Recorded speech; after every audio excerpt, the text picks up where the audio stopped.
Tackling corruption remains an uphill battle for most African countries.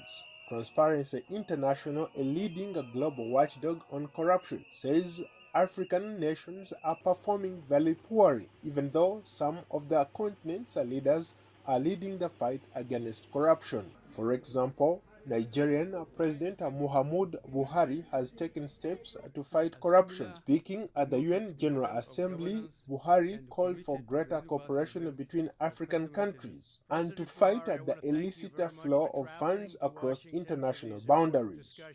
Fight against corruption, therefore, involves us all. It is in our collective interest to cooperate in tracking illicit financial flows, investigate and prosecute corrupt individuals and entities, and repatriate such funds to their countries of origin. In Kenya, President Uhuru Kenyatta is cracking a whip on corruption, but critics say he has been slow to pursue top government officials until recently, when he asked all civil servants, public procurement officers, and accounting officers to undergo a lifestyle audit. Now President Kenyatta has taken his fight to the United Nations. The present system of transferring and laundering illicit capital is enabling corrupt networks all over the world to illegally acquire in one country who are being welcomed with open arms as investors in another.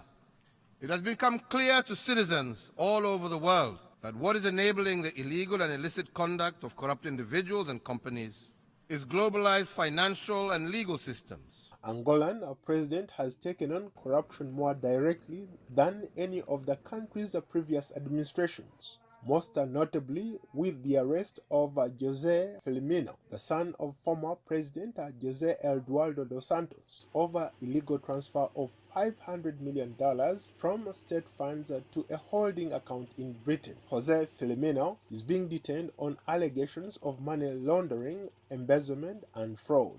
High-level corruption scandals have also tainted the administration of Edgar Lungu of Zambia. The president fired a senior government official after the British government suspended aid payments to the country amid allegations of corruptions of up to $4.7 million in aid payments that may have been embezzled.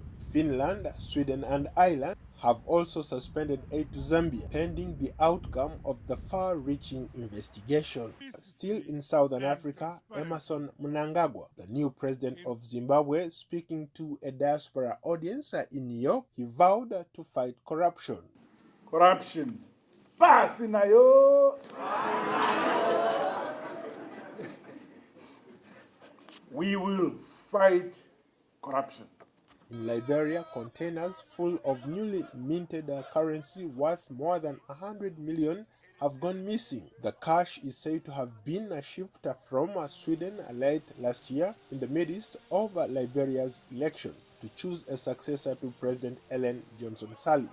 The disappearance has caused public outrage in a nation that has long been dogged by corruption scandals. South Sudan remains at the bottom of the Corruption Perception Index. Corrupt South Sudanese officials are alleged taking illicit funds derived from the 4.5-year civil war and investing it in Uganda and Kenya. A report released by the US-based Enough Project last year indicated that several South Sudanese leaders have invested ill-gotten wealth in neighboring countries.